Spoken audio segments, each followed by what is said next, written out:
The silence was unnatural, not the kind that came at nightfall or in the hush before a storm. This was the silence of something stolen, a dead hush, where even birds dared not return. The wildfire had come fast, faster than they forecasted, riding on wind like a living beast, devouring 70 acres of forest and creeping straight into the sanctuary grounds before anyone could cut a line deep enough to stop it.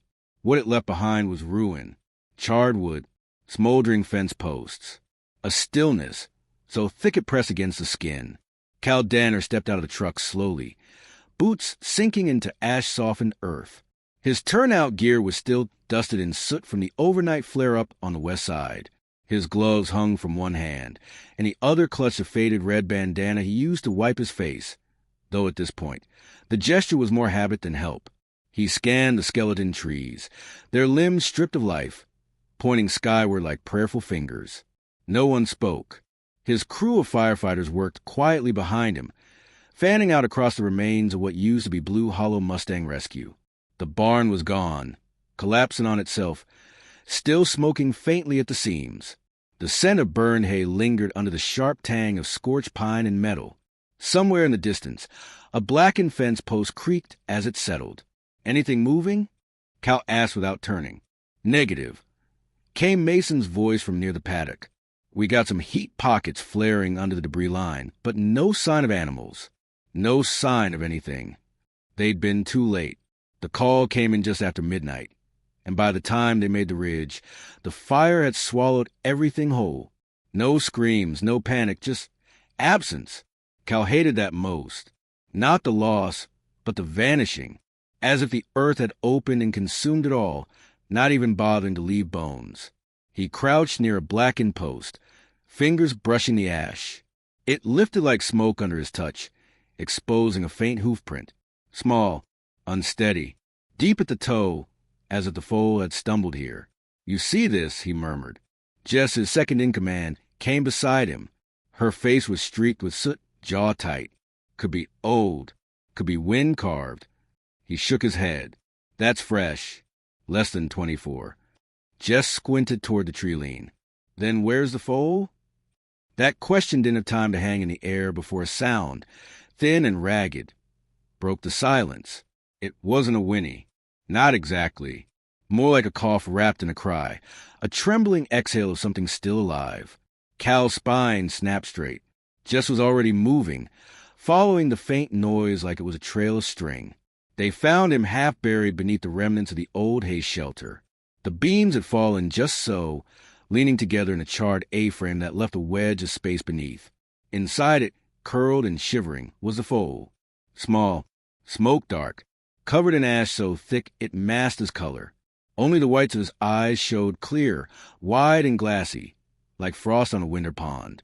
Cal dropped to his knees without hesitation. "Hey, now," he whispered, voice gentling. "Easy, easy, boy." The foal didn't bolt. He didn't rise either. Just trembled, chest heaving with shallow breaths. His sides were gray with soot, his mane singed at the tips. But no burns, no blood. Somehow, impossibly, he was untouched. Jess eased a hand to her radio. "We got a survivor. Small foal. Breathing. We need a blanket and transport now." The foal blinked slowly, then fixed his eyes on Cal. Not just looked. Fixed. There was a strange steadiness in the gaze. Not fear, not even confusion. Just quiet, like he recognized something, like he had been waiting. Cal reached out, brushing ash from the foal's neck. The skin twitched but didn't shy away.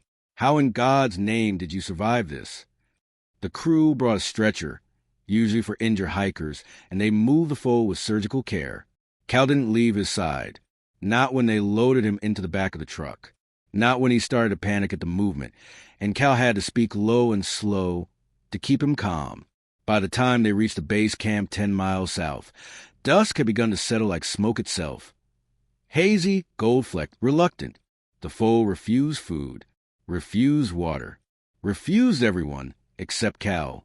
He stood near the makeshift pen they fashioned from old fencing panels and tarp, arms folded, watching the foal watch him. They had given him a temporary name, Ash, but Cal hadn't said it aloud yet. Names mattered. They stuck to things. And this creature, for all his trembling quiet, still felt like a question mark. Jess came beside him, sipping bad camp coffee. Vet's coming in the morning. Might want to test for smoke inhalation, but he's not burned. That's the mystery. Cal didn't reply. He kept his eyes on the foal. Could be he ran ahead of the fire, she offered. Wind shifted. Found a pocket it didn't touch. Or something touched him, Cal said, softly, and decided to let him walk. Jess glanced at him. You think fire makes choices? Cal shrugged. I think some things live when they shouldn't, and that always means something. That night, the wind rose again. Not wild, not dangerous, but persistent. Cal tried to sleep in his cot, but found himself restless. Something kept pulling at him. Around 2 a.m., he gave up and walked to the pen. The foal was standing now, barely, head low, legs shaking like willow branches in a storm. But when he saw Cal, he let out that same quiet noise, less a cry now, more of a sigh. Cal stepped inside. No sudden moves, just presence. He didn't speak, didn't try to pet him, just sat down on a folding chair, back cracking with age and effort, and rested his elbows on his knees. You're not supposed to be here, he said at last. But neither am I. The foal took one step forward. Stopped. Another. The tarp beneath him crinkled faintly. Cal didn't move, didn't even breathe too deep. And then, slow, tentative, the foal crossed the last of the space between them and curled down, folding long legs beneath himself. He didn't touch Cal. Not yet. But he lay so close their shadows overlapped in the moonlight. A long time passed. Long enough that the camp generators kicked off. Long enough that the stars sharpened above the ridge like glass points. When Cal finally drifted off, head tilted, breath slow with sleep, the foal stirred, shifted, and rested his head, softly, so softly, against a man's worn boot. In the stillness, ash curled through the pen like breath from the earth itself. The silence wasn't empty anymore. By morning, the pen smelled of singed tarp, dust, and the faint sourness of wet ash. The foal, Ash, as the others now called it without second thought, stood unsteady, legs locked in an awkward triangle beneath him. Cal watched from a few feet away, hands curled around a chipped enamel mug gone cold long ago. Every few minutes, Ash's eyes would lift from the straw to meet his, and Cal would nod just once, as if acknowledging something unspoken between them. The vet arrived late, thin and sun-reddened, driving a truck that clattered like a dying engine. He was efficient, sharp-eyed, and unimpressed by sentiment. After 20 minutes of quiet prodding and a few whispered curses under his breath, he gave a shrug. Nothing wrong with him that I can see, he said, stripping off his gloves. Heart strong. Lungs are clean. No burns. No blistering.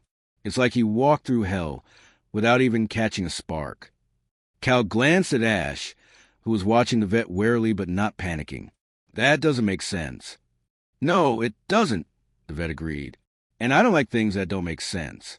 Nature don't work in fairy tales. Jess arrived then, stepping down from her truck with that same slow, deliberate grace that reminded Cal of her past, ranch-born, wildfire-tempered, quiet where others barked. She held a burlap-feed sack and a dented thermos. Thought I'd try oats and warm milk, she offered. Sometimes young ones take to it if it smells familiar. Ash didn't move when she approached. He stared at her with those strange, soot-glass eyes and made no sound. Jess crouched, careful not to break his gaze. Hey, sweetheart, she murmured. You lost, huh? He let her place the bowl, but didn't touch it. Not until she backed away. Then, cautious, he stepped forward and nosed the rim, nudging it once, twice, before dipping his lips in. Jess smiled faintly. Well, look at that. He's picky, Cal muttered. No, she said gently. He's choosing. Cal didn't reply. By late afternoon, Ash had eaten half the feed and taken a long drink from the rubber bucket. His tremble was less pronounced, though his legs still bowed when he stood too long. Cal watched him from a distance while Jess cleaned the pen, her movements efficient but tender. You ever seen anything like this? He asked. She shook her head. I've seen horses pull from mudslides, floods, One mare I knew dragged her foal through 30 miles of river silt and ended up with 2 broken legs and a jaw out of socket. But this? She paused. No, not like this. He took another long sip of cold coffee. You hear that he was the only one? Jess nodded. No bones, Cal said. No bodies. No burned hooves. Just him. They were silent a while. Maybe he came back after, Jess offered. Cal's gaze narrowed. Through a wildfire? I'm just saying, maybe he wasn't trying to survive it. Maybe he was trying to find something in it. That night, Cal stayed in the camp trailer instead of heading back to the cabin. He couldn't say why. Just a feeling, tight and quiet, like a string drawn taut. Around midnight, wind stirred the canvas tarp again, whispering against the fencing like a secret trying to be heard. Ash let out a low, uncertain nicker. Cal got up, grabbed his jacket, and stepped into the night. Ash was pacing the pen, not frantic, but alert, ears pricked, eyes following something invisible. Hey, Cal said, voice low. What do you see?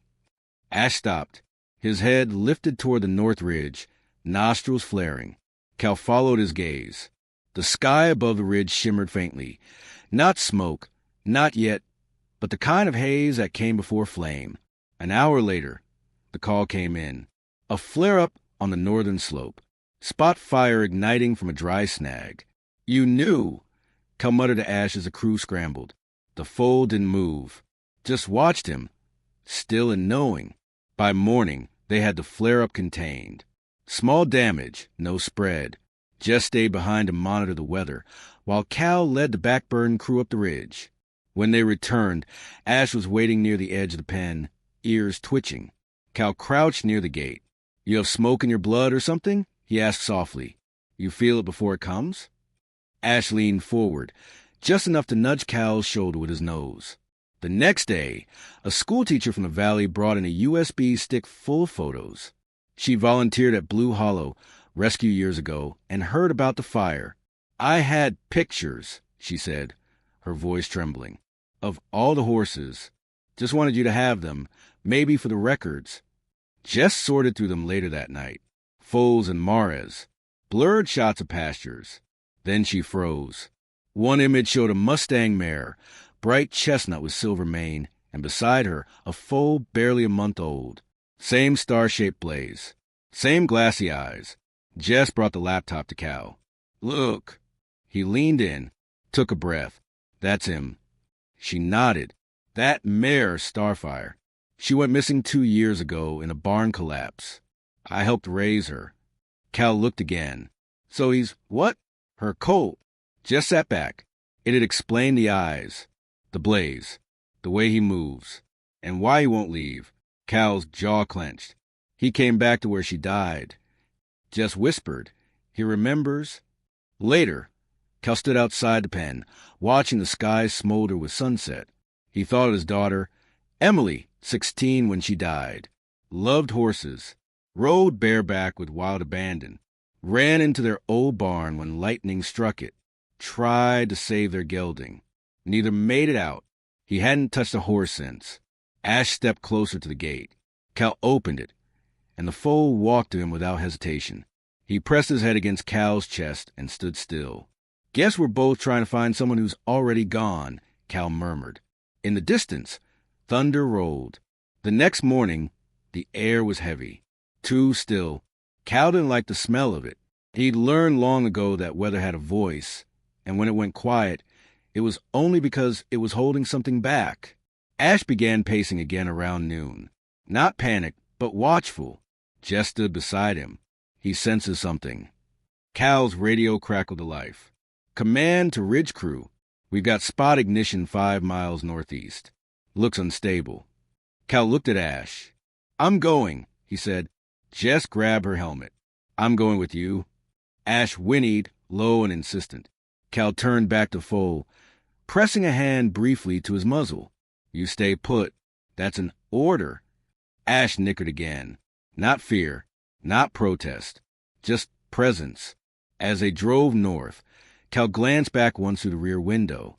Ash stood near the edge of the pen, watching them go, still, solemn, listening to the wind that hadn't yet spoken. And as they crested the ridge, firelight flickered faint and distant across the horizon. The fire at the northeast slope burned fast and strange. It wasn't large by the standards Cal had seen, but it danced like it had a mind of its own, gnawing at deadwood, curling up over stone, shifting faster than the winds that tried to shape it. The sun dipped behind smoke-streaked clouds, throwing amber light across the crew's faces as they dragged hose lines, dug trenches, called out positions. Cal moved among them like a ghost with a backbone, present, firm, but never loud. Jess worked 3 paces behind him, sweat cutting clean lines through ash on her cheeks. The tension in her shoulders had hardened into muscle memory, but her eyes kept flicking northeast, toward the deeper part of the ridge where the map showed nothing but old trails and cliffs. "There's something wrong with this burn," she said between breaths. Cal didn't disagree. The blaze was too unpredictable, too selective. It avoided green pockets and jumped dry patches, as if it was looking for something. Back at camp, Ash pawed the ground until dust lifted like smoke. He circled the pen head high, ears twitching. A low, broken whinny slipped from his throat. Then, without warning, he reared up and slammed his hooves against the fencing. Once, twice, the panels rattled but held. Then came the third strike. The fencing buckled. Ash bolted. No one noticed until a junior crew member stumbled back from the supply shed and shouted for help. But by then, the foal was already gone, Ash still clinging to the ends of his mane like ghost threads, eyes fixed toward the same direction the fire now leaned. By the time Cal's radio picked up the call, the foal's loose. He had already reached the far bend of the ridge trail. Jess turned, startled. "What the hell?" He ran, came the reply. He broke through the fence. Cal stared eastward, toward us. "Past you." Jess's voice dropped. "Why?" There was no answer. The crew continued their suppression run, but Cal's mind spun. It wasn't just escape. Ash didn't run blind. Every step, every flare of tension in the animal had always meant something. He looked toward the ridgeline beyond the fire's northern edge. Untouched land, rough terrain, no recorded trails. "What's beyond the burn perimeter?" he asked Jess. She frowned. "Old cattle trail. Haven't used it in decades. Too steep. Dead end." Cal's gaze narrowed. "That's where he's going." They broke protocol, left 2 crew members in command, grabbed their gear and hiked fast, cutting across fire-charred slopes and ducking under blackened branches that still smoked in silence. Every few minutes, Cal would see it. Faint hoof prints in the soot. Fresh. Ash had passed through here. Just kept pace, breath tight. Why would he go into a canyon with no way out? Cal didn't respond. Couldn't. Not until they reached the edge of a narrow path where wind had swept the ash clean. Then he saw it. A trail of hoof prints led down the slope. And something else. Boot tracks. 2 sets. Deep. Recent. Jess knelt beside them. These are human. They followed the trail down into a split ravine where the smoke hung heavier. Not from fire, just old, damp decay. The canyon walls narrowed until they became cliffs of stone and root. And there, where the trail ended, they saw him. Ash! He stood at the edge of a shallow basin, his body still, ears forward. And 20 feet beyond him, huddled between 2 boulders blackened by sun and time, were 2 hikers. A man and a woman, dust-caked, shivering, faces drawn in panic and exhaustion. The woman clutched her ankle, twisted and swollen. The man raised one arm slowly when he saw them. "Help," he croaked. Jess bolted forward. Cal radioed for evac immediately, voice clipped and sharp. As they began assessing injuries, the woman broke into quiet sobs. "We were lost," she whispered. "Since yesterday. No signal. We thought. We heard something," the man said. "A sound like hooves. Then we saw him. That little horse." Jess looked at Ash, who now stood beside Cal, still and strangely composed. "He came straight here," the woman said. "He looked at us. Just stared. Then he left. Then came back again. We followed." Cal watched the foal. "You led them," he murmured. Ash blinked slowly, as if in confirmation. It took an hour for the helicopter to arrive. The hikers were hoisted out, weak but stable. Before they lifted off, the man turned back to the Foal. He found us, he said, before the fire ever did. Jess crouched near Ash and gently stroked his shoulder. You knew, she whispered. Somehow you knew. The fire was fully contained by nightfall. Back at camp, the team clustered around the radio, replaying the audio again and again. Foal found hikers before perimeter sweep, led them down into safe zone. Survival unlikely without intervention. The story spread. Within 24 hours, a regional news team sent a drone crew. Within 48, national headlines bloomed across social media.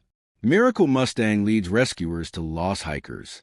Ash-covered Foal saves lives days after fire. Photos circulated. Ash beside Cal. Ash standing alone against a blackened backdrop, eyes fixed on some point just beyond the camera's reach. Comments flooded in. People called him magical, guardian, messenger. But Cal knew better. He wasn't magic. He wasn't a symbol. He was a survivor. And sometimes survivors listen harder, look deeper, return to the places others fled from.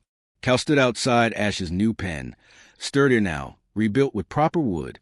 The Foal paced less, ate more, rested longer. But his eyes hadn't lost that edge, that weight of memory. Jess came to stand beside him. They want to take him. Cal's stomach turned. Who? Forest Service. Maybe a university. Say they want to study his response, neurological pathways, pattern recognition, trauma reflexes. He scoffed. He's not a lab specimen. They think he's a wildfire anomaly, like a genetic fluke. He's not an anomaly, Cal said quietly. He's a Mustang. Jess nodded. So what do we do? Cal watched Ash lift his head at the sound of a distant branch snapping. Ever alert, ever listening. We let him decide. That night, Cal left the pen gate open for the first time. Ash didn't run. He stood there for a long time, half in, half out, eyes fixed on the moonlit road. Then slowly he turned and walked back to Cal. And stayed. The sanctuary fence gleamed silver under the morning sun, a quiet symbol of something new being built where loss had once settled like dust. The earth still smelled of soot in places, but fresh straw and sawdust had begun to mask it, spreading the scent of life across the wounded land. A week had passed since the fire had been contained. 10 days since Ash found the hikers. And not a single day had gone by where Cal hadn't stood outside that pen and wondered how something so fragile had become a force strong enough to lead them all out of the smoke. Ash had changed. Not in body. He was still lanky and slow to rise, his gait uneven at times, but his posture no longer curled inward. He stood like he belonged. He watched people without flinching. When Jess spoke to him, he turned his head to listen. When Cal stood beside him, he leaned in just slightly, as if drawn by something older than trust. The first school group arrived on a Tuesday morning. A dozen children, city-raised and wide-eyed, brought in by a local counselor who believed that fire scars could teach just as much as green fields. Ash didn't shy from them. He stood quiet and still as they whispered, as they pointed, as one brave girl stepped forward and offered him an apple she kept wrapped in paper towel. He took it gently. Later, as they left, Cal caught the girl's mother wiping her eyes. He makes them feel brave, she said softly. Jess had started calling him Comet again, the name his mother likely gave him long before the fire. Cal hadn't corrected her. Truth be told, it suited him more now than ever. Something fast, unexpected, burning bright through the dark. The news trucks arrived 2 days later. Cameras, microphones, men in 2 clean boots asking the same question over and over. How'd he survive the fire? Cal answered only once. That's not the story. The story is that he came back. By the end of the week, officials in the Department of Wildlife made their appearance. Press slacks, stiff collars, clipboards with signatures. They spoke politely, but with the kind of formality that always meant there was a decision already made. They wanted Comet transferred. For study, observation, controlled testing. He's just a foal, Jess said after they left. He survived 2 fires and led us to those hikers. And now they want to put him under lights and measure his brain waves like he's a trick. He's not going, Cal said flatly. Just looked at him. They might force it. Cal's jaw clenched. Then they'll have to come through me. That night, a storm rolled in from the west. Summer thunder and thick sheets of rain that battered the roof of the sanctuary and soaked the ground clean. Comet stood in the open shelter, his coat dark and slick, and watched the sky flash. He didn't spook. He didn't hide. Just listened. Cal stepped into the shelter and leaned against the wooden frame. "You don't run anymore," he said.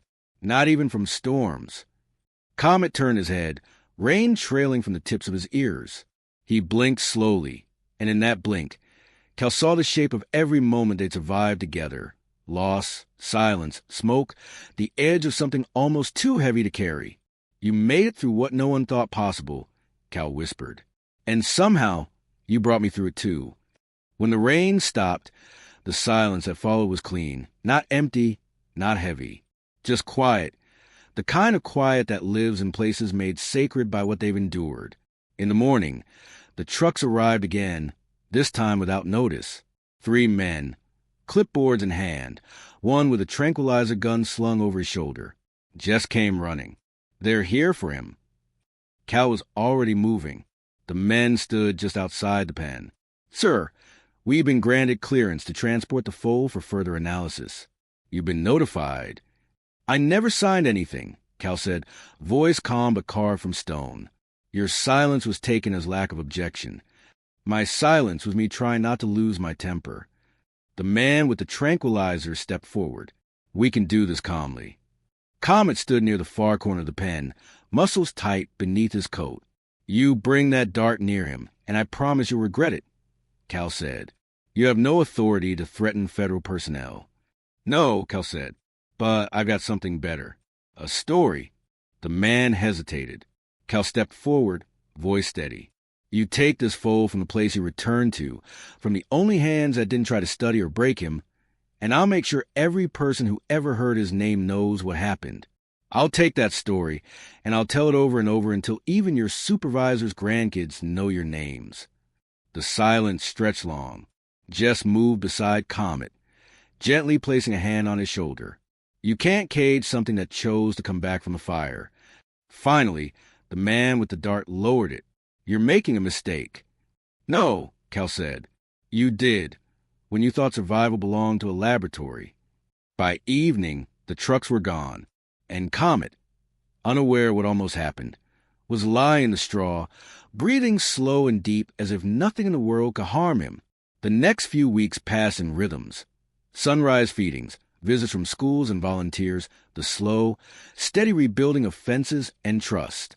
The sanctuary became more than a place to recover. It became a place to remember, to witness. Veterans came, fire survivors, families who had lost homes. They didn't ask to touch Comet. They just stood near him, breathed in the same air, and whispered thanks. Cal began writing again, letters to his daughter, not to send, just to say things.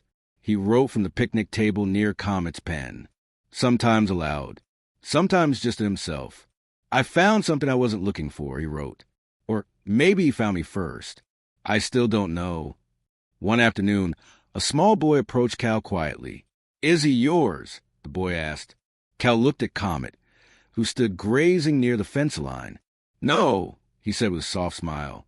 "He's his own." The boy tilted his head. "Why'd he stay then?" Cal paused. "Maybe," he said slowly, "because someone had to show us how to." That night, long after the sanctuary had gone still and the last star had risen, Cal stood at the edge of the pasture and watched Comet climb the small hill near the northern fence. His silhouette was lit gold by the moon, his mane lifted in the breeze. He stood tall and still, not as something waiting to run, but as something keeping watch. Behind him, Jess joined Cal, arms folded. "He always faces north," she said quietly. "Maybe he's listening," Cal replied. "For what?" "For whatever comes next." They stood in silence, side by side, the air soft around them, and Comet didn't move. Not afraid, not fleeing, just standing guard over the land, the ashes, the ones who stayed.